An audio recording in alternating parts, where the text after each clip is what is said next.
in the quiet village of St. Mary Mead, a mysterious letter warns Miss Marple of a scandal at Rose Cottage. Clara Henshaw's hiding a secret, her sister's lost daughter, and a blackmailer stirring trouble. With sharp eyes and gentle wisdom, Miss Marple unravels gossip, uncovers a hidden will, and brings a family together. Can she save Clara and heal the village before secrets tear it apart? Join the cosy mystery that changes everything. Chapter 1. The Anonymous Warning. In the sleepy village of St. Mary Mead, where the sun always seemed to shine a little softer, Miss Jane Marple sat by her favourite window in her neat little cottage. The morning was warm, with a breeze that carried the sweet smell of roses from her garden. She held a ball of pale pink wool in her lap, her knitting needles clicking like a quiet clock.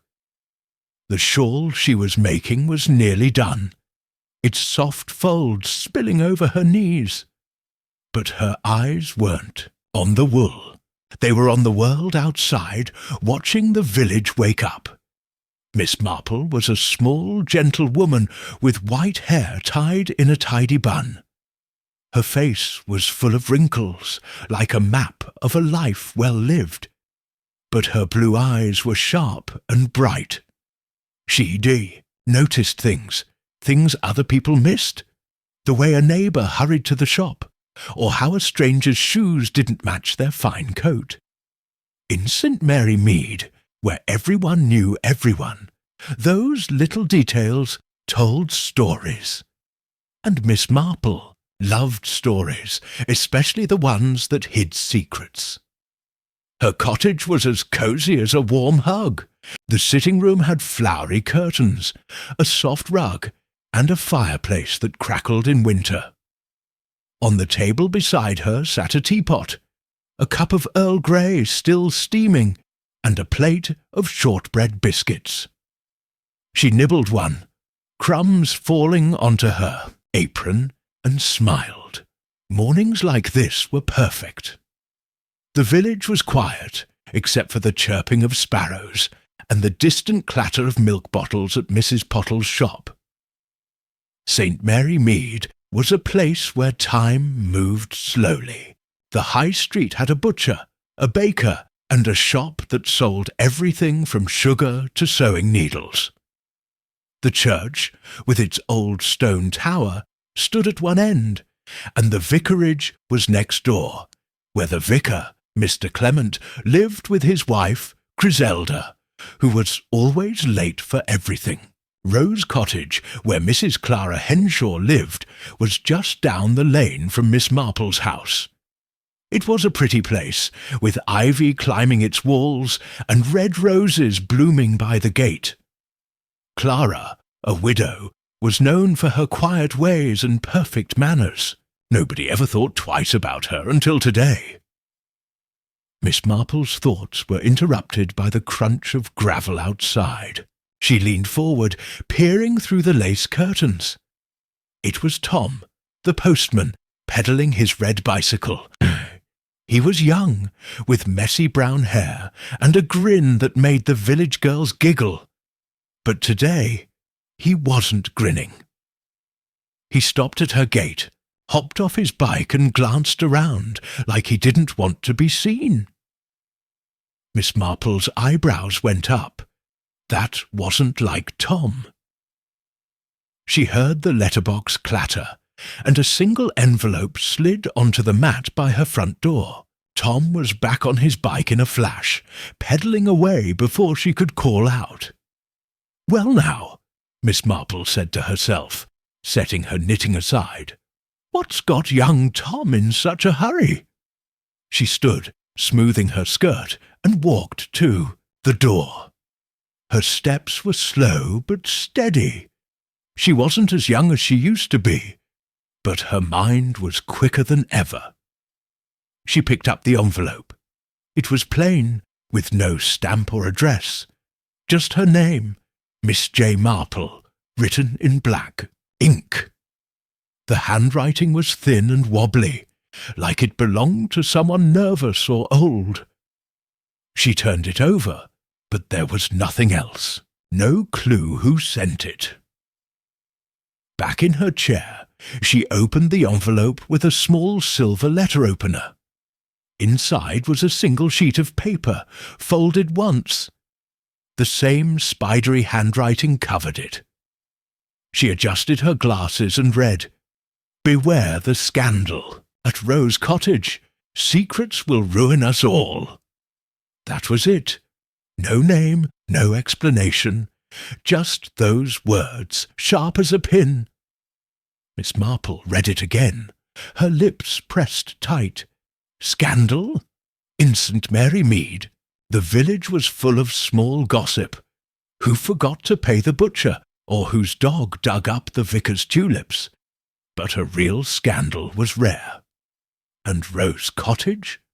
Clara Henshaw was the last person you'd think of for trouble.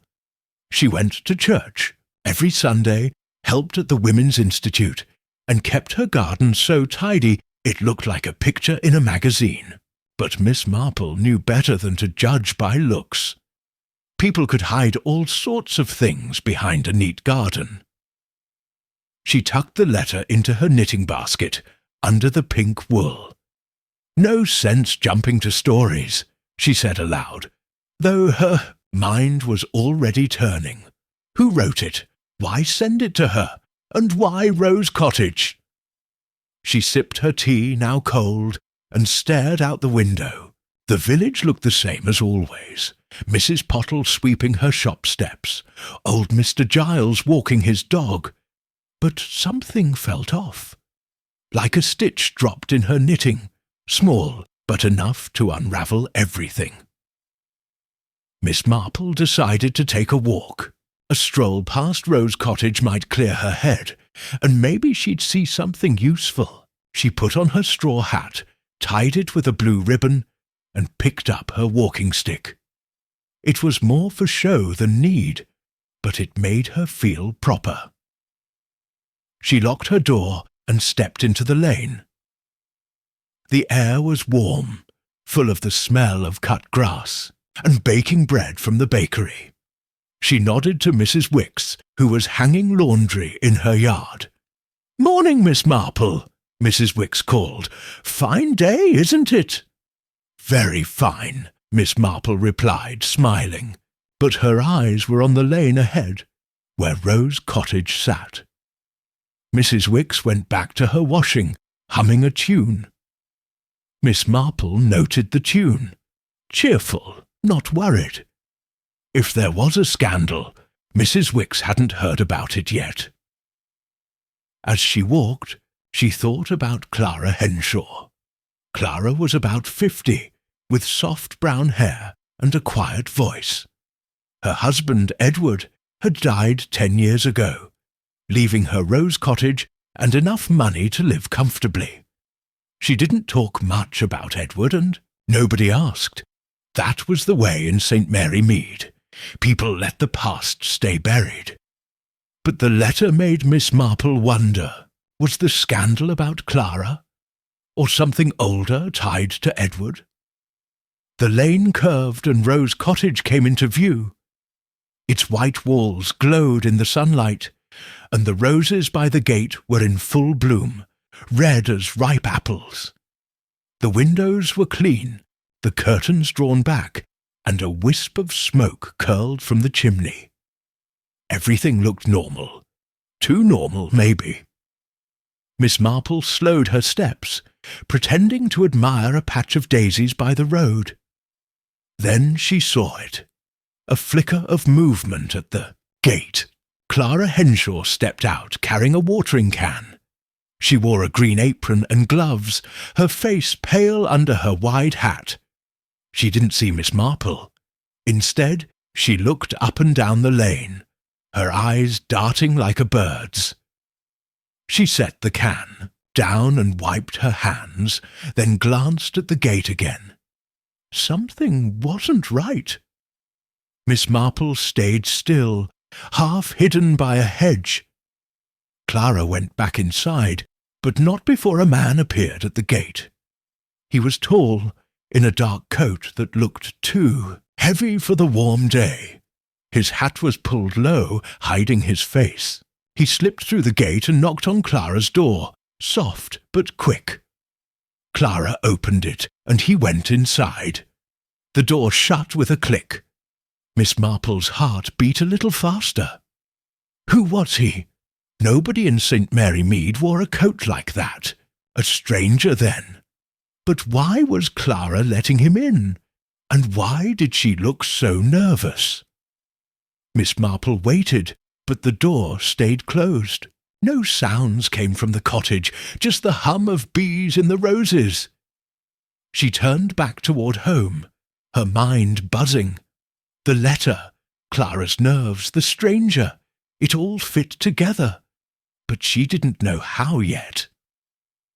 She passed the shop, where Mrs. Pottle was chatting with Lucy Brent, the vicar's niece. Lucy was young, with bright eyes and a habit of talking too much. Miss Marple caught a snippet of their talk. Seen at Rose Cottage, late at night. She didn't stop to listen. Gossip was like smoke, hard to grab, and it stung your eyes if you got too close. Back in her cottage, Miss Marple sat by the window again. She pulled the letter from her basket and read it once more. "Secrets will ruin us all," it said. She didn't believe that. Secrets could shake things up, but St. Mary Mead was stronger than that. Still, she couldn't. Ignore it. Someone wanted her to know about Rose Cottage. Someone thought she could help, or maybe they wanted her to stir up trouble. She picked up her knitting, the needles clicking softly. The pink shawl was almost done, but now it felt like part of something bigger. Every stitch was a thought, every row a step toward the truth. Miss Marple smiled to herself. She'd find out what was going on at Rose Cottage. She always did. The sun climbed higher, and the village went on as usual. Children laughed in the schoolyard, and Mr. Giles's dog barked at a squirrel. But Miss Marple knew better. Under the calm, something was brewing. A scandal, the letter said, and she was going to unravel it, one careful stitch at a time. Chapter 2. Gossip at the Shop. The morning sun climbed higher over St. Mary Mead, painting the village in soft gold. Miss Jane Marple sat in her cosy cottage, her knitting needles quiet for once. The anonymous letter from yesterday still buzzed in her mind like a pesky bee. "Beware the scandal at Rose Cottage. Secrets will ruin us all," it had said. She'd seen Clara Henshaw acting nervous, letting a strange man into her house. Something was wrong, and Miss Marple wasn't one to sit still when trouble was brewing. She decided to visit the village shop. Mrs. Pottle, the shopkeeper, had a tongue that wagged faster than a dog's tail, and if anyone knew more about Clara, it would be her. Miss Marple put on her coat, a sensible grey one that kept out the breeze, and pinned her straw hat in place. She grabbed her shopping basket, though she didn't need much, just an excuse for a chat. With a quick glance at the letter, still tucked in her knitting basket, she stepped out into the lane. The air was fresh, smelling of dew and freshly baked bread from the bakery down the road. St. Mary Mead was wide awake now. Children ran to the schoolhouse, their laughter bouncing off the stone walls.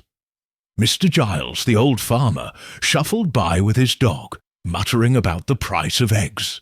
Miss Marple smiled and nodded, but her eyes were sharp, scanning the village for anything out of place.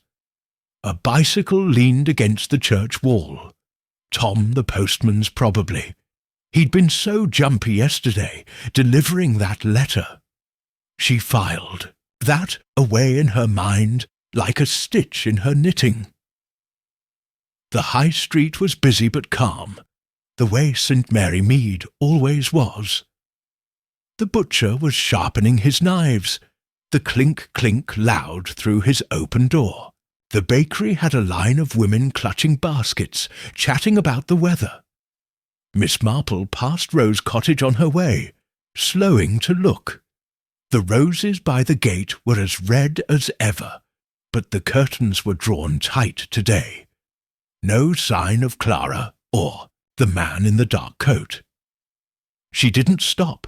Lingering would draw eyes, but she noticed a muddy footprint on the path, too big for Clara's small feet. A man's boot, maybe. Her lips twitched. Interesting. The village shop sat at the heart of the high street, its windows full of tinned soups, jars of jam, and bright packets of tea. A bell jingled as Miss Marple pushed open the door. Inside it smelled of soap and sugar, with a hint of dust from the old wooden shelves. Mrs. Pottle stood behind the counter, her round face pink from the morning rush. She was a big woman, with a laugh that shook the jars and a knack for knowing everyone's business. Today she was talking to Lucy Brent, the vicar's niece, who leaned on the counter, her dark curls bouncing as she spoke. Miss Marple moved to a shelf of tinned peas, pretending to study the labels. Her ears were wide open, catching every word. "Clara's been odd lately," Mrs. Pottle said, her voice low but not low enough, acting all jumpy, shutting her curtains at odd hours. Lucy nodded, her eyes wide. "I heard she's had visitors, late at night too. A man, they say, not from here." Mrs. Pottle clucked her tongue. "A man? At Rose Cottage? Clara's not the sort for that." Miss Marple's fingers paused on a tin. A man, late at night. That matched what she'd seen yesterday. The stranger in the dark coat slipping into Clara's house. But gossip was tricky. It could twist the truth like a bad knot in wool. She needed to hear more. She picked up the tin and moved closer to the counter, smiling sweetly. "Good morning, Mrs. Pottle. And Lucy, how nice to see you." Mrs. Pottle beamed. "Miss Marple, out early, aren't you? Need anything special?" Lucy turned, her cheeks pink, like she'd been caught doing something naughty. Miss Marple kept her smile soft. "Just a few things. Some tea, maybe, and these peas. How's business?" "Oh, busy as ever," Mrs. Pottle said, bustling to fetch a packet of tea. "Everyone's in today, talking about this and that." She leaned closer, her voice dropping. "You live near Rose Cottage, don't you? Have you noticed anything odd?" Her eyes sparkled with curiosity. Miss Marple tilted her head, looking thoughtful. "Odd? Well, Clara keeps to herself, doesn't she? But her garden's as lovely as ever." She wasn't going to spill about the letter or the stranger. Not yet. Mrs. Pottle loved a story, but she'd spread it faster than butter on toast. Lucy piped up, her voice quick. "I saw a man there, near the gate, 2 nights ago, when I was walking home from the vicarage. He looked shady, all hunched in a big coat." She shivered, like it was a ghost story. Miss Marple's heart skipped. 2 nights ago. That was before the letter. So the stranger wasn't new. "Shady, you say?" Miss Marple asked, her tone gentle. "Maybe he was just lost. Strangers do pass through sometimes." She watched Lucy's face. The girl was eager, maybe too eager. Was she just repeating gossip? Or had she really seen something? Mrs. Pottle snorted. Lost? In St. Mary Mead? Nobody gets lost here. No, something's up with Clara. Mark my words. She rang up Miss Marple's. Items: a tin of peas, a packet of tea, and a small bar of soap. Her fingers quick on the old cash register. Miss Marple paid, tucking the coins from her purse with care. She wanted to keep them talking, but another customer came in, old Mrs. Wicks, complaining about her sore knees. The moment was gone. Miss Marple left the shop, the bell jingling behind her. The high street was quieter now, the morning rush fading. She walked slowly, her basket swinging, thinking hard. Mrs. Pottle and Lucy's talk wasn't proof of anything, but it added weight to the letter. Clara was hiding something, and this man, shady in a big coat, was part of it. But why? Was he a friend? A threat? And who else knew? She decided to pass Rose Cottage again. Maybe Clara would be out, or the stranger would show himself. The lane was peaceful, lined with hedges and wildflowers. A blackbird sang from a tree, its song clear and bright. Miss Marple's stick tapped the ground, a steady rhythm to her thoughts. She passed the vicarage, where Griselda was hanging washing, her red dress flapping like a flag. "Morning, Miss Marple," Griselda called, waving. Miss Marple waved back, but kept walking. Griselda was sweet, but she wasn't one for secrets. If she knew about Clara, the whole village would know by now. Rose Cottage came into view, its ivy-covered walls glowing in the sunlight. The curtains were still drawn, but a window was open now, letting out the faint sound of a kettle whistling. Miss Marple slowed, pretending to tie her shoe. She glanced at the gate. The muddy footprint was gone, washed away or swept clean. That was quick. Clara, or someone, didn't want traces left behind. Then she saw Clara. The woman stepped into the garden, carrying a pair of pruning shears. Her green apron was smudged with dirt, and her face was pale, her eyes red like she'd been crying. She clipped a rose, but her hands shook, and the flower fell to the ground. She didn't pick it up. Instead, she looked at the lane, her gaze darting left and right. Miss Marple stayed low, hidden by the hedge. Clara's fear was plain as day. Something or someone had her scared. A shadow moved inside the cottage, behind the open window. The kettle stopped whistling, and a man's voice murmured too low to hear. Clara froze, then hurried to the door, glancing back once before going. Inside, the door shut, and the window closed with a snap. Miss Marple straightened, her heart thumping. The man was still there. Not just a visitor, then. He was staying. She turned back toward home, her mind racing. The gossip at the shop, Clara's, fear, the stranger. It was all connected. The letter had warned of a scandal, and now Miss Marple was sure it was real. But what kind? Money trouble? A secret from Clara's past? Or something about her late husband, Edward? She remembered Edward, vaguely. A charming man, but with a sharp edge, like a knife hidden in silk. Nobody talked about him now, but maybe they should. Back in her cottage, Miss Marple set her basket on the table. The sitting room was warm, the fire crackling low. She took off her hat and coat, then sat by the window, her knitting in her lap. The pink shawl was growing, stitch by stitch, just like the mystery. She pulled the letter from her basket and read it again. Secrets will ruin us all. Who wrote it? Someone who knew Clara's business. Someone who wanted Miss Marple to dig. She thought about Lucy Brent. The girl was young, barely 20, with a taste for drama. Had she seen the man by chance? Or was she watching Rose Cottage on purpose? And Mrs. Pottle? She spread gossip. But did she start it? Miss Marple's needles clicked faster. She'd have to watch them both.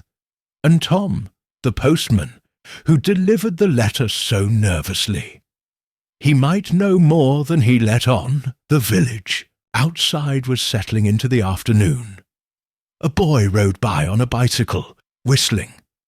Mrs. Wicks was weeding her garden, her hat bobbing.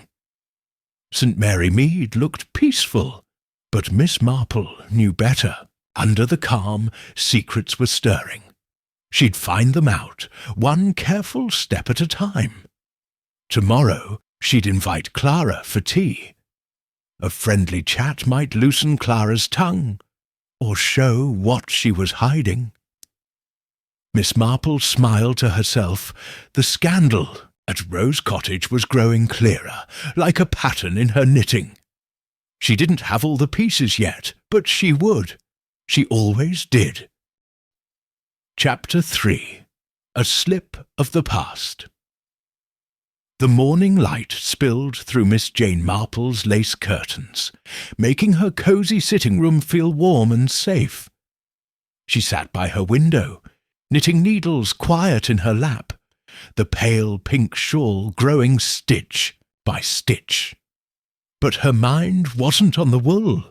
It was on Clara Henshaw, Rose Cottage, and the mysterious letter that warned of a scandal. Yesterday's trip to the shop had stirred up gossip. Talk of Clara acting jumpy, letting a strange man into her house late at night. Miss Marple's sharp blue eyes narrowed. Gossip was like tea leaves, messy, but it could tell you something if you knew how to read it. She decided to invite Clara for tea. A friendly chat might loosen Clara's tongue or show what she was hiding.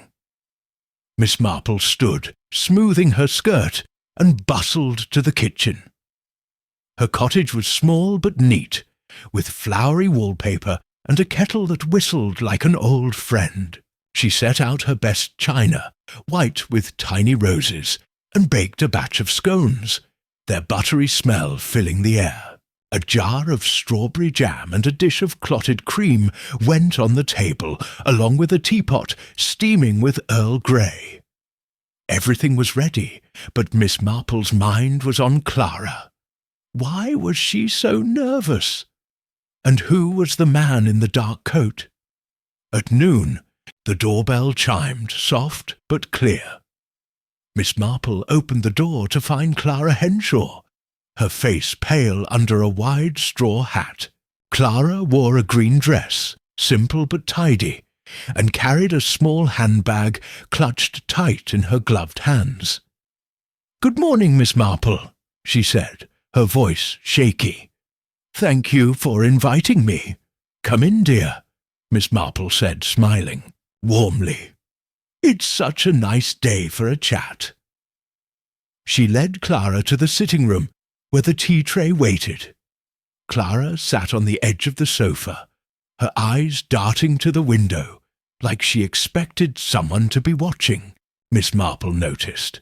Something wasn't right. She poured the tea, the liquid splashing gently into the cups. "How's your garden, Clara?" she asked, passing a scone. "Your roses are the talk of the village." It was a safe question, meant to ease Clara's nerves, but Clara's hands shook as she took the plate, and a crumb fell onto her dress.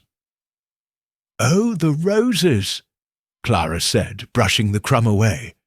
"They're fine, I suppose. I've been busy." Her voice trailed off, and she sipped her tea too, quickly wincing as it burned her tongue. Miss Marple's heart went out to her. Clara looked like a bird caught in a net, scared and trapped. "Busy," Miss Marple said gently. "You've seemed a bit unwell, dear. Not sleeping well." She watched Clara's face, her sharp eyes catching every flicker. Clara set her cup down, the china clinking against the saucer. "Just sleepless nights," Clara mumbled. "Nothing to worry about." But her fingers twisted the handle of her handbag, and her eyes flicked to the door. Miss Marple sipped her tea, calm as ever. Clara was hiding something, and it was eating her up inside. They talked for a while about the weather, the Women's Institute, and the vicar's latest sermon.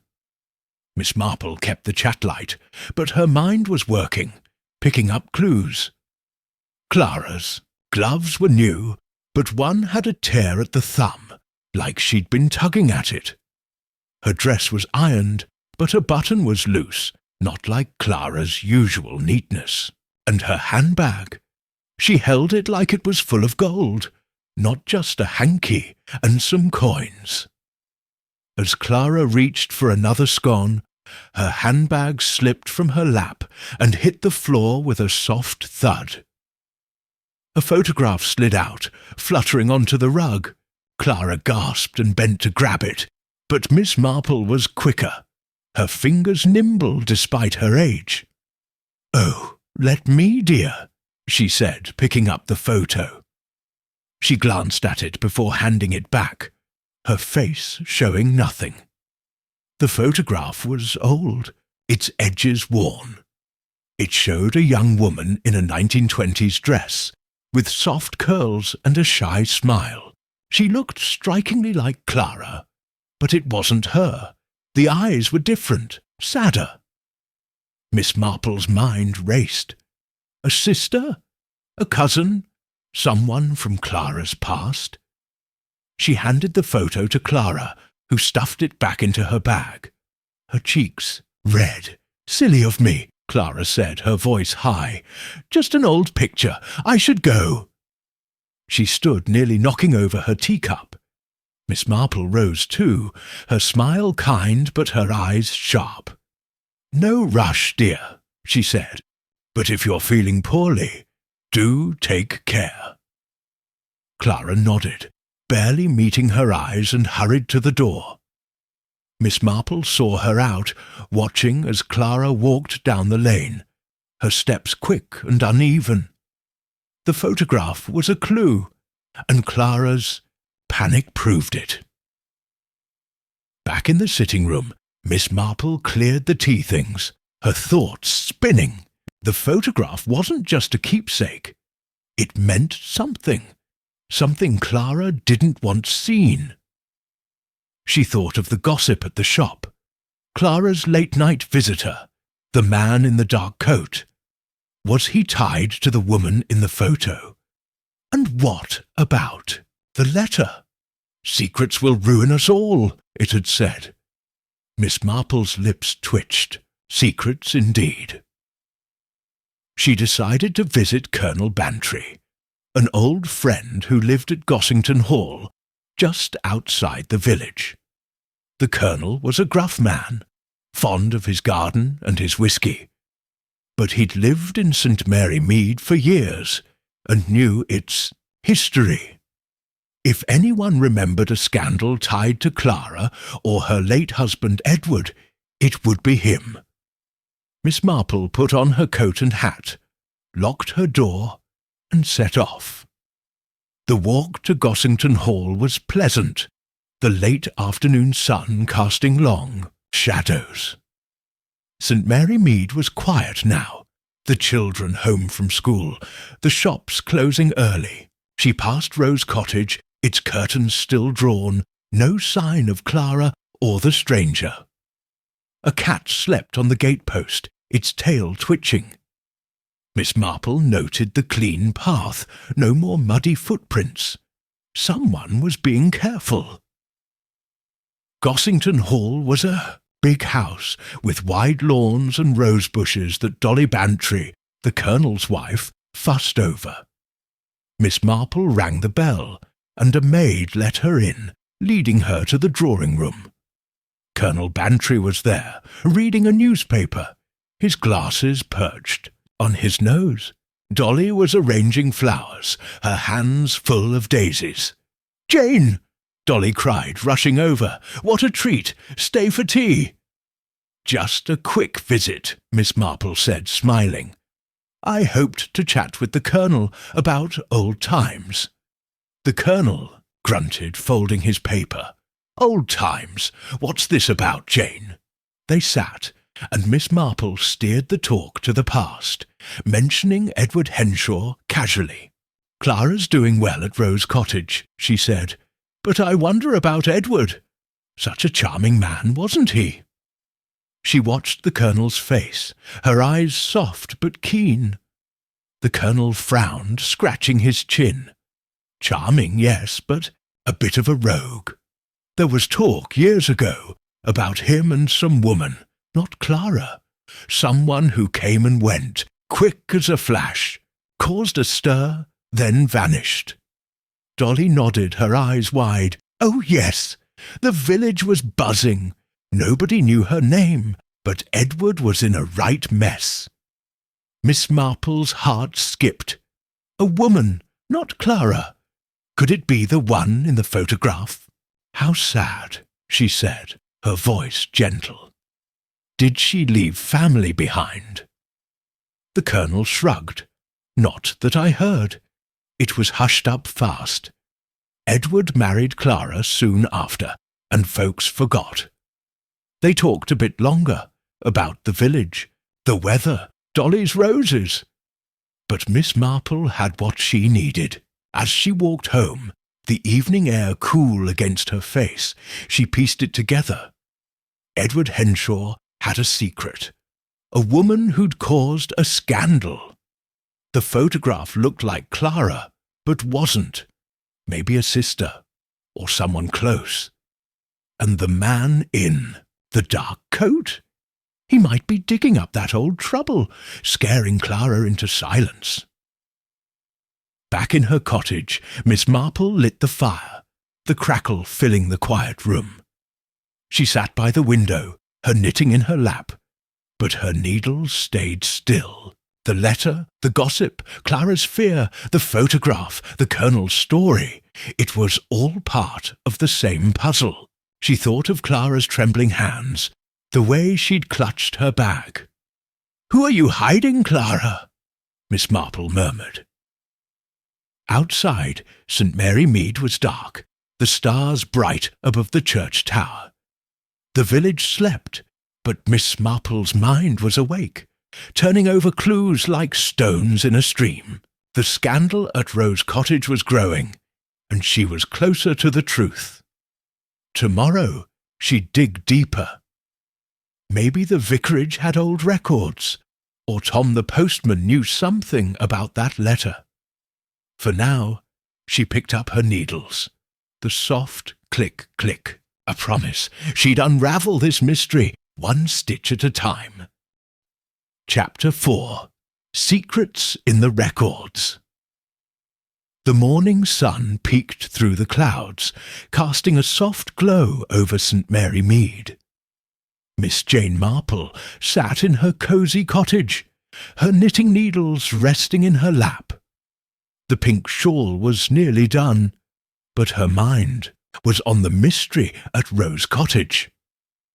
The anonymous letter, Clara Henshaw's scared face, the old photograph, and Colonel Bantry's story about Edward Henshaw's past all swirled in her head like leaves in a breeze. Yesterday's tea with Clara had given her a big clue. That photograph of a woman who looked like Clara, but wasn't. Colonel Bantry's talk of a scandal years ago, with a woman who vanished, made Miss Marple wonder. Was the photograph tied to that old trouble? She needed answers, and the vicarage might have them. The vicarage kept old parish records, births, marriages, deaths, going back years. If Edward Henshaw had a secret, those dusty books might hold it. Miss Marple decided to visit the vicar, Mr. Clement, and ask to look through them. She put on her grey coat and straw hat, tying the ribbon tight against the morning chill. Her walking stick tapped the floor as she grabbed her basket, just in case she stopped at the shop later. She glanced at the letter, still hidden in her knitting basket, and headed out. The lane to the vicarage was quiet, lined with hedges and wildflowers. St. Mary Mead was waking up slowly today, the air smelling of damp grass and chimney smoke. A milk cart rattled by, the bottles clinking, and Miss Marple nodded to the driver, young Billy, who tipped his cap. She passed Rose Cottage, its curtains drawn tight again. No sign of Clara or the man in the dark coat, but a single red rose lay on the path, crushed like someone had stepped on it. Miss Marple's eyes narrowed. Someone was careless or in a hurry. The vicarage was a big rambling house next to the church, with ivy climbing its stone walls. The garden was a mess, full of Griselda's half-finished projects. Flower beds dug up, a bird bath tipped over. Miss Marple smiled to herself. Griselda, the vicar's wife, was sweet but scatterbrained, always starting things she didn't finish.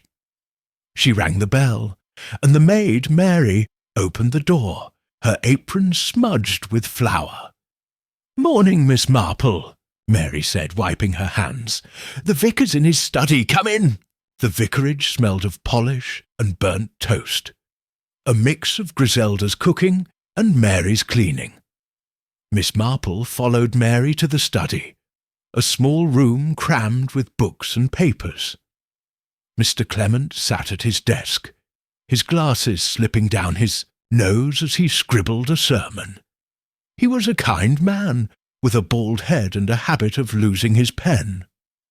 "Miss Marple," he said, looking up, "what brings you here? Not trouble, I hope." "Just a bit of history," Miss Marple said, smiling. "I'd like to look at the old parish records, if you don't mind. I'm curious about some families from years ago." She kept her tone light, not mentioning Edward or Clara. Mr. Clement didn't need to know the whole story. Not yet. "Of course," Mr. Clement said, standing. "The records are in the back room. Dusty old things, but they're all there. Let me show you." He led her down a creaky hall to a small room with high shelves and a single window. The air was thick with the smell of old paper and damp. Boxes and ledgers were piled everywhere, some labelled with years, others not. "Here they are," Mr. Clement said. "I'll leave you to it. Shout if you need me." Miss Marple thanked him and got to work. The room was chilly, the window letting in a draught, but she didn't mind. She pulled a ledger from the 1920s, the time Colonel Bantry had mentioned, and set it on a wobbly table. Dust puffed up as she opened it, making her sneeze. The pages were yellow, the ink faded, but the writing was clear. Names, dates, events, all in neat rows. She ran her finger down the columns, looking for Edward Henshaw. The vicarage was quiet, except for the faint clatter of dishes from the kitchen and Griselda's voice singing off-key. Miss Marple worked slowly, her sharp eyes scanning each page. She found Edward's marriage to Clara in 1927, a simple note with the vicar's signature. But then, in 1926, she stopped. Another marriage for Edward Henshaw to a woman named Eliza Gray. Miss Marple's heart skipped. 2 marriages, a year apart? That was trouble. She read on. Eliza Gray was listed as a spinster, no family named. The marriage was quick, with only 2 witnesses, neither from St. Mary Mead. There was no record of a divorce or death for Eliza, just that one entry. Miss Marple leaned back, her mind racing. Had Edward married Clara while still tied to Eliza? That would be a scandal, even now. She flipped through more pages, looking for Eliza's name. In 1927, she found a baptism note. A child, no name given, born to Eliza Gray. No father listed, but the date was months after Edward's marriage to Clara. Miss Marple's lips pressed, tight, a child hidden away. She closed the ledger, dust clinging to her gloves. Eliza Gray was the woman in the photograph, she was sure. The sad eyes, the likeness to Clara. Maybe they were sisters or cousins. And the child? Could they be alive, stirring up trouble for Clara? The man in the dark coat might be looking for them, or working for them. Miss Marple tucked the ledger back, her hands steady, but her thoughts buzzing. This was big, bigger than village gossip. As she left the room, Griselda popped out of the kitchen, her hair a mess. "Jane, stay for tea? I've got fresh buns. Well, a bit burnt, but still good." Miss Marple smiled but shook her head. "Another time, dear. I've got to get home." Griselda pouted but waved her off, already distracted by a crashing sound from the kitchen. Outside, the afternoon was fading, the sky turning pink. Miss Marple walked home, her stick tapping the path. The village was settling down, shops closing, children playing in yards. She passed the church, its stone tower dark against the sunset. Something caught her eye, a shadow by the churchyard gate. She slowed, pretending to adjust her hat. It was the man in the dark coat, standing under a yew tree, his hat low over, his face. He was watching Rose Cottage, his hands in his pockets.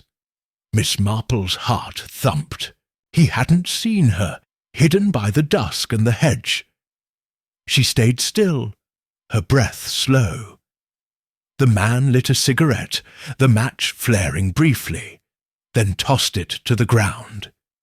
He stood there, still as a statue, his eyes fixed on Clara's house. After a minute he turned and walked away, his steps quick toward the lane out of the village.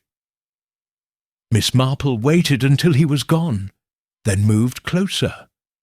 The cigarette butt lay in the grass, still smouldering.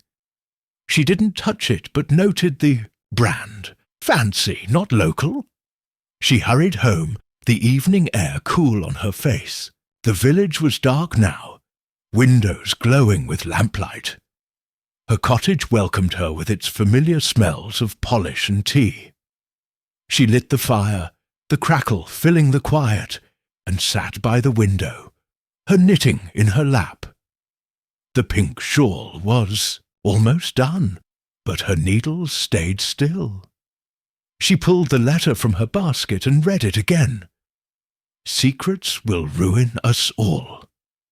Eliza Gray's marriage, her child, the man in the dark coat. It was all part of the same knot. Miss Marple thought of Clara's scared face, the photograph's sad eyes. Eliza Gray had been part of Edward's life, then vanished. Her child might be the key, someone with a claim to Rose Cottage, or to Edward's money. The man in the coat was no villager. He was hunting something or someone. Miss Marple's mind turned to the gossip at the shop. Lucy Brent's talk of a shady man. Mrs. Pottle's whispers. They knew bits of the truth, but not the whole story. She leaned back, the firelight dancing on her face.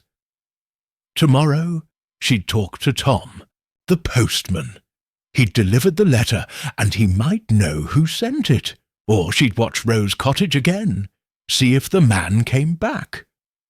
For now, she picked up her needles, the soft click-click like a heartbeat.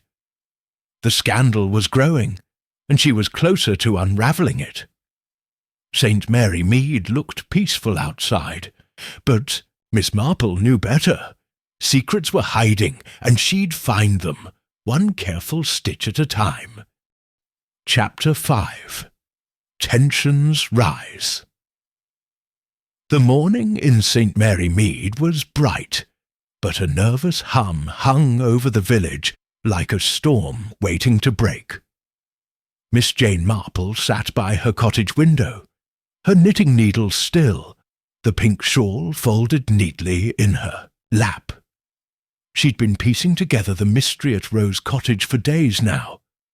The anonymous letter warning of a scandal, Clara Henshaw's scared face, the old photograph, and the parish records about Edward Henshaw's secret marriage to Eliza Gray. They all pointed to trouble. Last night she'd seen the man in the dark coat again, watching Rose Cottage from the churchyard. Something was brewing, and the village was starting to feel it too. Miss Marple noticed it first at breakfast. She'd stepped out to fetch milk from the doorstep and saw Mrs. Wicks, her neighbour, whispering to the baker's wife across the fence. Their heads were close, their voices low, and they stopped when they saw her. "Morning, Miss Marple," Mrs. Wicks called, too cheerful.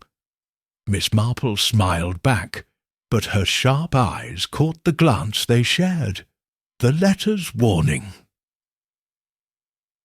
Secrets will ruin us all was spreading, twisted by loose tongues into something bigger. Gossip was like wildfire in St. Mary Mead, and someone had lit a match. She decided to attend the Women's Institute meeting that afternoon. The Institute met every week at the village hall, a place for tea, cakes, and talk about knitting or the church fete. But today, Miss Marple knew, the talk would be about Clara. She put on her best blue dress, pinned her straw hat in place, and grabbed her walking stick.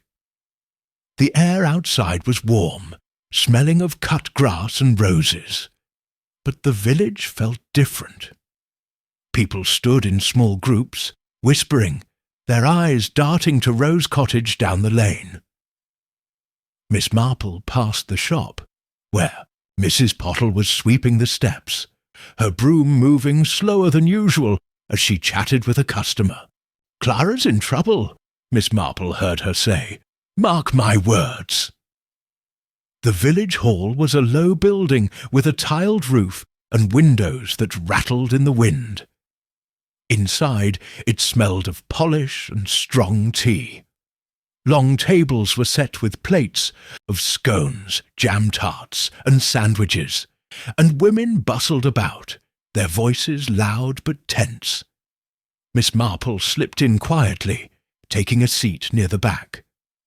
She recognized everyone. Mrs. Pottle, plump and red-faced, pouring tea, Lucy Brent, the vicar's niece, giggling with a friend, Mrs. Giles, the farmer's wife, fussing over a tray of biscuits. Clara wasn't there, which wasn't a surprise. She'd been keeping to herself lately. The meeting started with Mrs. Dane, the Institute's president, banging a spoon on a teapot to get attention. "Ladies, please," she called, her voice sharp. "We've got business to discuss. New curtains for the hall, and the fete next month." But nobody cared about curtains. The room buzzed with whispers, and Miss Marple's ears were wide open. She sipped her tea, her eyes soft but keen, watching who spoke and who stayed quiet. It didn't take long for the gossip to spill out. Mrs. Pottle stood up, her hands on her hips. "I don't mean to stir trouble," she said, though her eyes sparkled with it. But we all know something's going on at Rose Cottage. Clara's been hiding things. A man's been seen there, late at night. A lover, maybe." The room gasped, cups clinking as hands froze. Miss Marple's lips twitched. A lover? That was a leap, even for Mrs. Pottle. Lucy Brent jumped in, her voice quick. "It's not a lover," she said, her cheeks pink. "I saw him, that man in the dark coat. He's up to no good. I bet he's blackmailing Clara." The word blackmail sent a shiver through the room. Women leaned forward, their eyes wide. Mrs. Giles clucked her tongue. "Poor Clara, always so proper. What's she got to hide?" Miss Marple stayed quiet, her knitting needles clicking softly in her bag. She watched the chaos, noting who spoke loudest. Mrs. Pottle loved the attention, her voice booming. Lucy seemed eager, maybe too eager, like she wanted to be the one with the best story. Mrs. Dane tried to calm things, but her calls for order were drowned out. Miss Marple's mind worked fast. The gossip was wild, but it matched what she knew. The man in the dark coat, Clara's fear. Blackmail wasn't a bad guess, but she needed facts, not guesses. As the meeting broke up, women clustering in knots to whisper more, Miss Marple slipped out. She needed to talk to Tom, the postman. He delivered the anonymous letter, and his nervous hurry that day stuck in her mind. She spotted him by the hall, leaning on his bicycle, eating a sandwich. Tom was young, with messy hair and a shy grin, but today he looked jumpy, glancing over his shoulder. "Tom, dear," Miss Marple said, walking up with a smile. "Got a minute for an old lady?" Tom blushed, wiping crumbs from his chin. "Course. Miss Marple, what's up?" She led him to a bench under a tree, away from prying ears. "That letter you brought me a few days ago," she said, her voice gentle. "You seemed in a rush. Did something bother you?" Tom's eyes flicked away, and he rubbed his neck. "It was just odd," he said. "No stamp, no address, just your name, and it came from someone in London, I think. A man dropped it off at the post office, said to deliver it quick, called himself Mr. Ellis." Miss Marple's heart skipped. "Mr. Ellis? A name at last. What did he look like?" she asked, keeping her tone light. "Tall, dark coat, hat pulled low," Tom said. "Didn't talk much. Gave me a shilling too. Hurry, so I did." He shrugged, but his fingers twisted the edge of his jacket. Miss Marple patted his hand. "You did fine, Tom. Don't worry." She let him go, watching as he pedalled off, his bike wobbling. Mr. Ellis, the man in the dark coat, had a name. Miss Marple walked home, her stick tapping the path. The village was buzzing now, the gossip spreading like spilled tea. She passed Rose Cottage, its windows dark, no sign of Clara. A neighbour, old Mr. Giles, was weeding his garden nearby. "Heard about Clara?" he called, shaking his head. "Shame, her mixed up in trouble." Miss Marple nodded but didn't stop. The village was turning on Clara, and that worried her. Back in her cottage, Miss Marple lit the fire, the crackle filling, the quiet. The sitting room was cosy, with its flowery curtains and soft rug, but her mind was far from calm. She sat at her writing desk, a small table by the window, and pulled out paper and pen. Her nephew, Raymond West, lived in London, and knew people in all sorts of places, some not so nice. If anyone could find out about a Mr. Ellis, it was him. She wrote quickly, her handwriting neat. "Dear Raymond, I hope you're well. Could you look into a man named Mr. Ellis, possibly in London? Tall, wears a dark coat, involved in some business here. Discreetly, please. Your old aunt would be grateful." She sealed the letter, addressed it, and set it aside for the morning post. Raymond was a writer, always busy, but he never said no to her. Miss Marple leaned back, the firelight dancing on her face. The Women's Institute meeting had shown her how fast the scandal was growing. Mrs. Pottle's talk of a lover was silly, but Lucy's blackmail idea wasn't far off. The parish records had revealed Edward Henshaw's marriage to Eliza Gray, and a child, maybe someone Mr. Ellis was working for. The photograph from Clara's bag, the woman who looked like her, was likely Eliza. Was Clara protecting her, or scared of her? She thought of Tom's jumpy face, the way he'd twisted his jacket. He knew more than he said, maybe about other letters. And Lucy, her quick words at the meeting felt practiced, like she wanted to steer the gossip. Miss Marple's needles clicked as she picked up her knitting, the pink shawl soft under her fingers. The village was a tangle of stories now, but she'd sort them out. Outside, St. Mary Mead was settling into dusk, the sky purple and gold. A dog barked, and a child laughed somewhere down the lane. The village looked peaceful, but Miss Marple knew better. The scandal at Rose Cottage was pulling people apart, turning neighbours into accusers. She'd have to move carefully. Tomorrow, she'd watch Lucy, maybe talk to Clara again. For now, she knitted, the steady click-click like a promise. The truth was close, and she'd find it, one stitch at a time. Chapter 6. The Investigator's Game. The morning sun crept through the lace curtains of Miss Jane Marple's cottage, painting her sitting room in soft gold.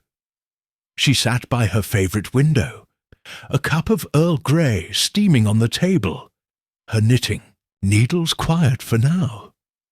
The pink shawl in her lap was almost finished, its soft folds a comfort as her mind worked on the mystery at Rose Cottage, the anonymous letter, Clara Henshaw's scared face, the old photograph, the parish records about Edward Henshaw's secret marriage to Eliza Gray, and the man in the dark coat.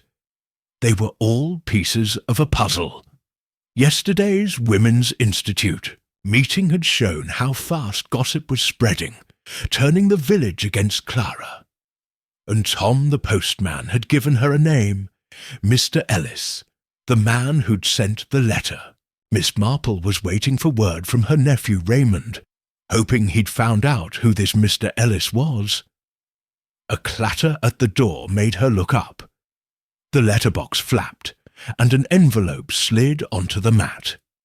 Miss Marple set her tea down and stood, her steps slow but steady. She picked up the envelope, her heart giving a little jump when she saw Raymond's neat handwriting. "Well now," she murmured, returning to her chair. She opened it with her silver letter opener, the paper rustling as she unfolded it. Raymond's letter was short, but full of news. "Dear Aunt Jane," it read, "I looked into your Mr. Ellis.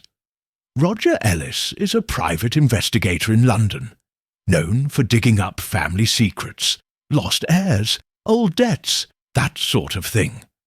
Not a nice fellow, works for whoever pays. Be careful. He's been seen in shady places. Let me know if you need more. Love, Raymond." Miss Marple's lips pressed tight. A private investigator. That explained the man's sneaky ways, watching Rose Cottage, scaring Clara. But who hired him? And why? She tucked the letter into her knitting basket next to the anonymous one. Mr. Roger Ellis was after something, maybe tied to Eliza Gray's child, the one in the parish records, the photograph from Clara's bag. The woman who looked like her was likely Eliza. Was Clara hiding Eliza's child, or protecting someone else? Miss Marple sipped her tea, now cold, and made up her mind. She'd go to Rose Cottage and talk to Clara, straight out. No more dancing around. Clara was scared, and scared people sometimes told the truth when you gave them a kind push. She put on her grey coat and straw hat, tying the ribbon snug. Her walking stick tapped the floor as she grabbed her basket, though she didn't need it today. The village outside was quiet, the air warm with the smell of baking bread and cut grass. St. Mary Mead looked peaceful, but Miss Marple knew better. Whispers about Clara were everywhere, like bees buzzing in a garden.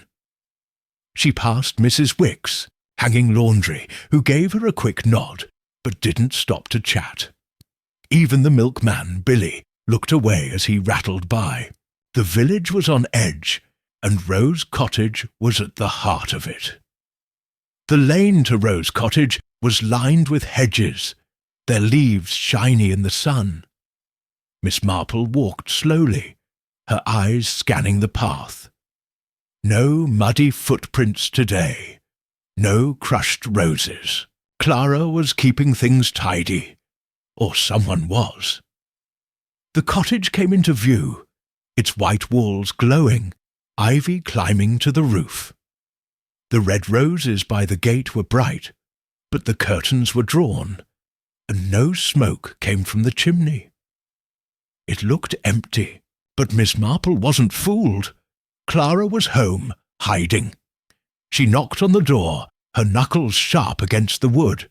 No answer. She knocked again, louder. "Clara, dear," she called, her voice gentle but firm. "It's Jane Marple. I'd like a word." She waited, her stick planted in the ground. A curtain twitched, and then the door creaked open. Clara stood there, her face pale, her green apron smudged with dirt. Her eyes were red, like she'd been crying. "Miss Marple," Clara said, her voice shaky. I'm not feeling well." She gripped the door, like she wanted to shut it fast. But Miss Marple smiled, soft and kind, and stepped closer. "Just a quick chat, dear," she said. "It's important." Clara hesitated, then nodded, stepping back. Miss Marple followed her into the sitting room, a neat space with flowery cushions and a small fire crackling. The air smelled of lavender and worry. Clara sat on a chair, her hands twisting in her lap. Miss Marple took the sofa, setting her stick aside. "Clara," she began, her voice steady, "I know you're scared. The village is talking about a man, about secrets. I want to help." She pulled the photograph from her pocket, the one she'd picked up when Clara dropped it. She'd kept it, just in case. "This woman, who is she?" She held it out, watching Clara's face. Clara's eyes widened, and a sob broke from her throat. She covered her face with her hands, her shoulders shaking. "Oh, Jane," she whispered, "I can't. It's too much." Miss Marple leaned forward, her hand gentle on Clara's arm. "Tell me, dear, it's better out than in." Clara took a shaky breath, her hands dropping. "She's Eliza," she said, her voice barely a whisper. "My sister. She died years ago, in disgrace. Edward, he married her first, before me. He left her, broke her heart. She had a daughter, and I promised to keep it secret." Tears rolled down her cheeks, and Miss Marple handed her a hanky from her basket. "Go on," Miss Marple said, her voice soft as a lullaby. Clara wiped her eyes, clutching the hanky. Eliza's daughter Margaret was raised far away by a cousin. She never knew about Edward or Rose Cottage, but a few months ago she found out. She wrote to me demanding her share, Edward's money, the house. I didn't know what to do. Then that man, Mr. Ellis, came. He's her agent. He says he'll tell everyone, ruin my name unless I pay. Miss Marple's heart ached for Clara, but her mind was sharp. So, Margaret was the child from the parish records, Eliza's daughter, and Mr. Ellis was a blackmailer, working for Margaret, or maybe for himself. "How much does he want?" she asked. "Everything," Clara said, her voice breaking. "More than I have. I've been selling things, jewellery, furniture, to keep him quiet, but he keeps coming back." She looked at Miss Marple, her eyes pleading. "What can I do? The village already hates me." "Nobody hates you," Miss Marple said firmly. "They're just curious, and I'll help you, Clara. We'll sort this out." She patted Clara's hand, her touch warm. Clara nodded, but her face was still pale, her eyes full of fear. Miss Marple stood picking up her stick. "Don't talk to Mr. Ellis alone," she said, "and don't pay him another penny. I'll think of something." Clara nodded again, her hands twisting the hanky. Miss Marple left, the door clicking shut behind her. Outside the sun was high, but a chill ran through her. Blackmail was an ugly thing, and Mr. Ellis was playing a dangerous game. The walk home was quiet, the village going about its day. Children played in the schoolyard, their laughter bright. Mrs. Pottle was outside her shop, gossiping with a customer. Miss Marple passed Rose Cottage's gate, noting a fresh cigarette butt in the grass, Mr. Ellis's brand, she was sure. He was still watching, waiting. She'd have to move fast. Back in her cottage, Miss Marple lit the fire, the crackle filling the room. She sat by the window, her knitting in her lap, but her needles stayed still. The sitting room was cosy, with its soft rug and flowery curtains, but her mind was far from calm. Clara's story fit the clues, the letter, the photograph, the parish records, the gossip. Eliza Gray was Clara's sister, and Margaret, her daughter, wanted what Edward owed. Mr. Ellis was the key, stirring up trouble for profit. Miss Marple thought of the Women's Institute meeting, the way Lucy Brent had pushed the blackmail idea. Was Lucy just guessing, or did she know more? And Tom, the postman, had been so jumpy about Mr. Ellis. Maybe he'd seen him with someone else in the village. She talked to them both, but carefully. St. Mary Mead was a small place, and secrets didn't stay secret long. She pulled the anonymous letter from her basket and read it again. "Secrets will ruin us all." Whoever wrote it knew about Eliza and Margaret. Was it Mr. Ellis trying to scare Clara? Or someone closer, like Lucy, stirring trouble for her own reasons? Miss Marple's needles clicked as she started knitting, the pink shawl growing under her fingers. The scandal was clearer now, but not solved. She'd need to catch Mr. Ellis in the act, or find Margaret to stop the blackmail. Outside, the village was settling into afternoon, the sky soft with clouds. A boy rode by on a bicycle whistling. Mrs. Wicks was weeding her garden, her hat bobbing. St. Mary Mead looked peaceful, but Miss Marple knew the truth. The scandal at Rose Cottage was hurting Clara, and it could hurt more if it wasn't stopped. She'd find a way, she always did. For now, she knitted, the steady click-click like a heartbeat. The puzzle was almost complete, and she'd finish it, one stitch at a time. Chapter 7. Truth at the Vicarage. The morning sun shone softly over St. Mary Mead, but the village was anything but calm. Miss Jane Marple sat in her cosy cottage, her knitting needles still, the pink shawl folded neatly in her lap. The mystery at Rose Cottage had grown like a tangled ball of wool, but she was ready to unravel it. The anonymous letter, Clara Henshaw's fear, the photograph of Eliza Gray, the parish records, and Mr. Roger Ellis's blackmail. They all pointed to a secret that had hurt the village. Clara's confession yesterday about her sister Eliza, and Eliza's daughter Margaret had given Miss Marple the last piece she needed. Now it was time to bring everyone together and lay the truth bare. She decided to hold a gathering at the vicarage. The vicar, Mr. Clement, had a big room perfect for such things, and his kind heart would keep things calm.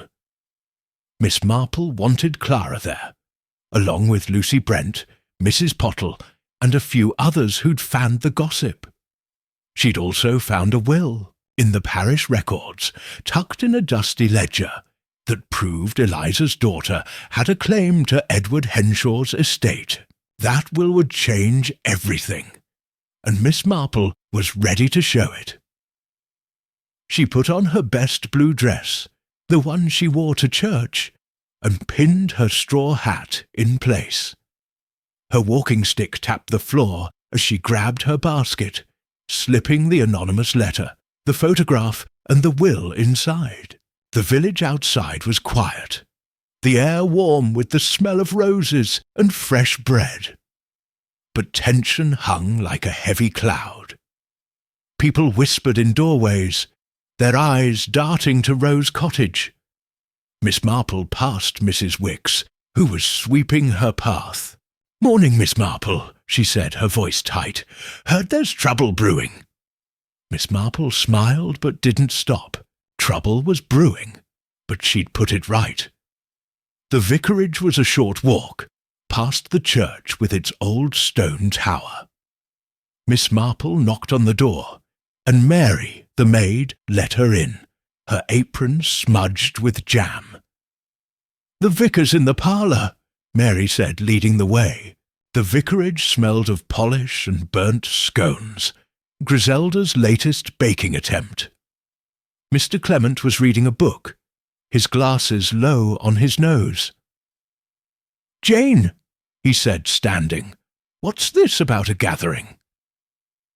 "Just a small one," Miss Marple said, smiling. "I need to clear up some village talk. Could we use the parlour this afternoon? A few ladies, some tea." Mr. Clement nodded, though his eyes were curious. "Of course. Griselda will love the company." Miss Marple thanked him and left, her stick tapping as she headed to invite the others. She stopped at Rose Cottage first. Clara opened the door, her face pale, her green apron tied loose. "Jane," she said, her voice shaky, "I'm not sure I can face anyone." Miss Marple took her hand, gentle but firm. "You must, dear. It's time to end this. Come to the vicarage at 3. I'll be with you." Clara nodded, her eyes wet, and closed the door softly. Next, Miss Marple visited the shop, where Mrs. Pottle was stacking tins. "A gathering?"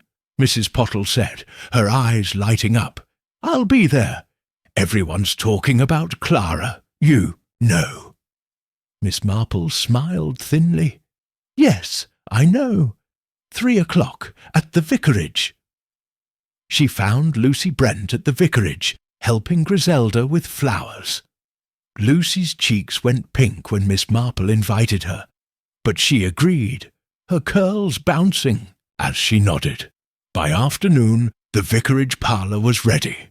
The room was big with high windows and a long table set with tea, scones and jam tarts. The air smelled of lavender and warm bread, but the mood was heavy. Clara sat by the window, her hands twisting a hanky. Mrs. Pottle stood near the tea tray, whispering to Mrs. Giles. Lucy Brent fidgeted in a chair, her eyes darting to the door. Mrs. Dane, the Women's Institute president, and a few other ladies sat stiffly, their cups untouched. Mr. Clement hovered by the fireplace, looking puzzled, while Griselda passed out scones, her smile too bright. Miss Marple stood, her small figure straight, her blue eyes calm but sharp. "Thank you for coming," she said, her voice clear. "There's been too much talk in St. Mary Mead, and it's time to set things straight. Clara's been hurt by gossip, and I know why." The room went quiet, cups frozen in hands. Clara looked down, her face red. Miss Marple held up the anonymous letter. "This started it," she said. "It warned of a scandal at Rose Cottage. It was meant to scare Clara, or maybe the village. But it told the truth. There was a secret." She set the letter down and pulled out the photograph.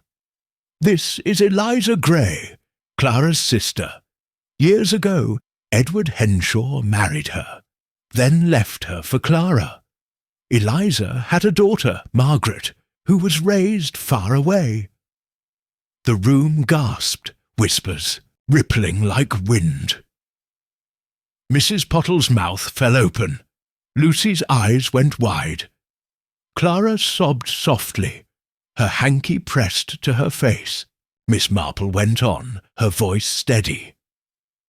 "Margaret found out about her father's money. She sent Mr. Ellis, a private investigator, to get it. He's been scaring Clara, asking for money to keep quiet." She looked at Clara, her eyes kind. But Clara was protecting her niece, not hiding a crime. Mrs. Pottle sputtered. "Blackmail! In St. Mary Mead!" Mrs. Giles clucked her tongue. "Poor Clara!" Miss Marple raised a hand, quieting them. "There's more," she said. "I know who wrote the letter." She turned to Lucy Brent, her gaze soft but firm. "Lucy, dear, you heard Clara talking to Mr. Ellis, didn't you? You wrote the letter to stir things up." Lucy's face went red, her hands twisting her skirt. I didn't mean harm," she stammered. "I overheard them at Rose Cottage, arguing about money. I was in debt and I thought, if people talked about Clara, they'd forget about me." She burst into tears, her curls shaking. Griselda handed her a hanky, patting her shoulder. The room was silent, shocked but softening. Miss Marple nodded. "It's all right, dear. You're young. We all make mistakes." She pulled the will from her basket, its pages yellow and crisp. "This is Edward's will," she said. "I found it in the parish records. It names Eliza's daughter as his heir. Margaret has a right to Rose Cottage and Edward's money." The room gasped again, louder this time. Clara looked up, her eyes wide. "All of it?" she whispered. "Not all," Miss Marple said gently. "You and Margaret can share, as family should. But Mr. Ellis gets nothing. He's a bully, and we'll deal with him." She looked around, her voice firm. "This village has gossiped enough. Clara's no villain. She's been hurt, like Eliza was. It's time to help her, not judge." The room was quiet. Then Mrs. Dane stood. "You're right, Jane," she said. "We've been awful. Clara, I'm sorry." Mrs. Pottle nodded, her face red. "Me too. I didn't mean to make it worse." One by one the women spoke, their voices soft, their eyes on Clara. Clara wiped her tears, a small smile breaking through. "Thank you," she said, her voice shaky but warm.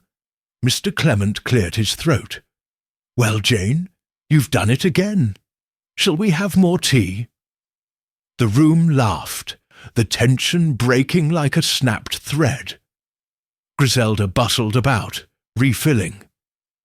Cups, and the women started talking, their voices lighter now. Lucy sat by Clara, whispering an apology, and Clara patted her hand. Miss Marple watched, her heart warm. The village was healing stitch by stitch. As the gathering ended, Miss Marple walked home, the evening air cool on her face. The village was dark, stars twinkling above the church tower. Her cottage welcomed her with its familiar smells of polish and tea. She lit the fire, the crackle filling the quiet, and sat by the window, her knitting in her lap. The pink shawl was done, a soft heap of wool. She pulled the anonymous letter from her basket and tossed it into the fire, watching it curl into ash. It had started the trouble, but it had also brought the truth. She thought of Clara's relieved smile, Lucy's red-faced confession, the will that changed everything. Margaret would come to Rose Cottage, and Clara would share her home. Her family found, at last. Mr. Ellis was still out there, but Miss Marple wasn't worried. She'd tell the village constable about him, and he'd be gone soon enough. St. Mary Mead was strong, even when secrets shook it. Her needles clicked as she started a new project, a blue scarf this time. The scandal was over, but life went on, full of small stories and quiet truths. Miss Marple smiled, her eyes on the village outside. She tied up the loose ends, as she always did. The fire crackled, and she knitted, the steady click-click like a heartbeat, promising more mysteries to come. Chapter 8. The Village Restored. The morning sun spilled over St. Mary Mead, wrapping the village in a soft golden glow. Miss Jane Marple sat by her cottage window, her knitting needles quiet, a new blue scarf just started in her lap. The pink shawl, finished at last, lay folded on a chair, a reminder of the mystery she'd unravelled. The scandal at Rose Cottage, Clara Henshaw's secret, the anonymous letter, Eliza Gray's lost daughter, and Mr. Ellis's blackmail had shaken the village like a storm. But yesterday's gathering at the vicarage had cleared the air. Monsieur Marple had laid out the truth. Lucy Brent had confessed to writing the letter, and a will had proved Margaret, Eliza's daughter, was owed Edward Henshaw's estate. Now St. Mary Mead was settling, like dust after rain, and Miss Marple watched it with a warm heart. The village felt different today, lighter somehow. She noticed it as she sipped her Earl Grey, the tea's gentle steam curling in the air. Outside, Mrs. Wicks was hanging laundry, humming a tune instead of whispering gossip. The milkman, Billy, rattled by with his cart, waving to everyone, not just a few. Even the sparrows in the garden seemed to chirp brighter, hopping from rosebush to rosebush. The storm of rumours was gone, and St. Mary Mead was finding its way back to normal. But normal, Miss Marple knew, was never quite the same after a secret came out. She thought of Clara, who'd been so scared, hiding her sister Eliza's past and her niece Margaret's claim. The vicarage meeting had lifted that weight. Clara wasn't alone anymore. The village knew her story and chose to help, not judge. Miss Marple decided to visit Rose Cottage today. Clara had promised to welcome Margaret, and Miss Marple wanted to see them together, to be sure the wound was healing. She put on her grey coat and straw hat, tying the ribbons snug against a cool breeze. Her walking stick tapped the floor as she grabbed her basket, though it was empty today, just a habit. With a last glance at the fire, crackling low, she stepped into the lane. The air was fresh, smelling of damp leaves and chimney smoke. St. Mary Mead was busy but peaceful, the way it should be. Children ran to the schoolhouse, their laughter bouncing off the stone walls. Mr. Giles, the farmer, walked his dog, nodding to Miss Marple with a smile, not a frown. She passed the shop, where Mrs. Pottle was stacking apples, her voice loud but kind as she chatted with a customer. "Clara's a good soul," Miss Marple heard her say. "We were too quick to talk." Miss Marple's lips twitched. Mrs. Pottle had learned a lesson, it seemed. Rose Cottage came into view, its white walls glowing, red roses bright by the gate. The curtains were open today, letting sunlight spill out, and a thin wisp of smoke curled from the chimney. Miss Marple slowed, her eyes sharp. The path was clean, no cigarette butts from Mr. Ellis, who'd vanished after the vicarage meeting. She'd told the village constable about him, and word was he'd left St. Mary Mead for good, his blackmail scheme finished. That was one loose end tied up. She knocked on the door, her knuckles gentle. Clara opened it, her face softer than Miss Marple had ever seen. Her green apron was gone, replaced by a blue dress, and her brown hair was pinned neatly. Behind her stood a woman, about 30, with soft curls and eyes like Eliza's in the photograph. Sad but hopeful. "Jane," Clara said, her voice warm. "Come in. This is Margaret." Miss Marple stepped inside, the sitting room cosy with a fire crackling and a tray of tea and biscuits on the table. Margaret smiled shyly, her hands clasped tight. "Miss Marple," she said, her voice quiet, "Clara told me what you did. Thank you." Miss Marple waved a hand, her smile kind. "No fuss, dear. I'm glad you're here." They sat, and Clara poured tea, her hands steady now. "Margaret arrived last night," she said. "We've been talking about Eliza, about Edward, about everything." She looked at Margaret, her eyes wet but happy. "She's family. I should have found her years ago." Margaret reached for Clara's hand, squeezing it. "It's all right," she said. "We're together now." Miss Marple sipped her tea, listening as they talked. Margaret was a teacher, raised by a cousin in a far-off town, never knowing her mother's story until a letter from an old friend of Eliza's reached her. She'd hired Mr. Ellis to find her inheritance, not knowing he'd turned to blackmail.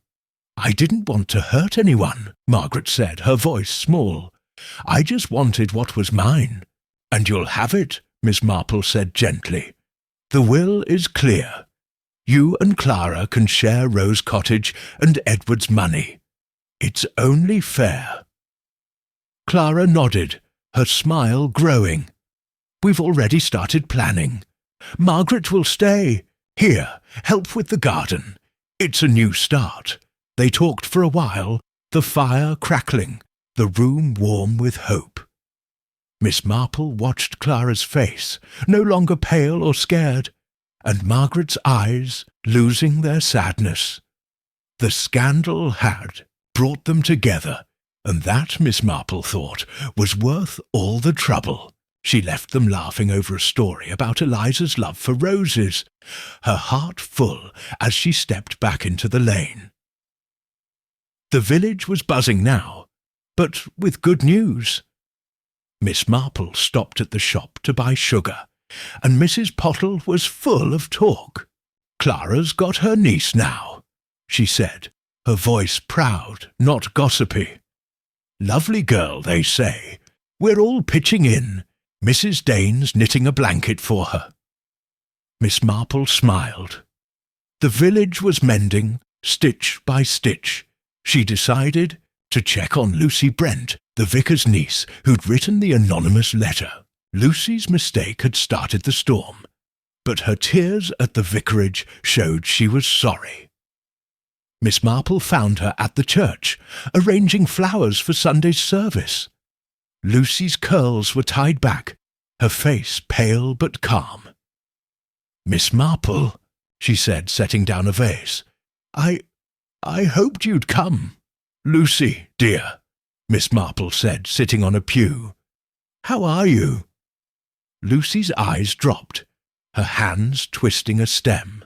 "Better," she said.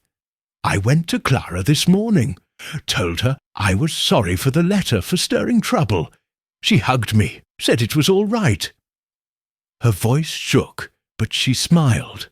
"The village isn't mad anymore. They're helping me pay my debts bit by bit." Miss Marple nodded, her heart warm. "You were young, dear. We all stumble. What matters is you owned up." Lucy's eyes met hers, bright with tears. "Thank you," she whispered. "I won't forget it." Miss Marple patted her hand, then left her to the flowers, the church, quiet and peaceful. As she walked home, the afternoon sun dipped low, casting long shadows. The village was alive, children playing, dogs barking, women chatting over fences. She passed the vicarage, where Griselda was weeding, her dress smudged with dirt. "Jane," Griselda called, waving, "you're a wonder. The village is all smiles again." Miss Marple waved back, her stick tapping the path. Griselda was right, but Miss Marple knew it wasn't just her. St. Mary Mead was strong, its heart bigger than its gossip. Back in her cottage, Miss Marple lit the fire, the crackle filling the room. The sitting room was cosy, with its flowery curtains and soft rug. She sat by the window, her knitting in her lap, the blue scarf growing under her fingers. The anonymous letter was gone, burned to ash, its warning no longer needed. She thought of Clara and Margaret rebuilding their family, and Lucy finding her way back to grace. Even Mr. Ellis, the blackmailer, was a fading shadow, chased off by the village's strength. Miss Marple leaned back, the firelight dancing on her face. She thought about human nature, its secrets, its mistakes, but also its kindness. The scandal had shaken St. Mary Mead, but it hadn't broken it. Villages were like that, she knew, full of stories that bent but didn't snap. She remembered the photograph, Eliza's sad eyes, and how they lived on in Margaret's hope. She thought of Clara's trembling hands, now steady, and Lucy's tears, now dry. Outside, St. Mary Mead was settling into dusk, the sky purple and gold. A boy rode by on a bicycle, whistling a tune. Mrs. Wicks was closing her curtains, her silhouette warm against the glow. The church tower stood dark, its bells silent, but ready for Sunday. Miss Marple's needles clicked, the blue scarf soft and new. The scandal was over, but life went on, full of small joys and quiet truths. She smiled to herself, her eyes on the village she loved. The mystery was solved, the knots untied, but there'd be others. There always were in St. Mary Mead. For now, she knitted, the steady click-click like a heartbeat, promising peace until the next story came along. And Miss Marple would be ready, watching the world go by, one stitch at a time.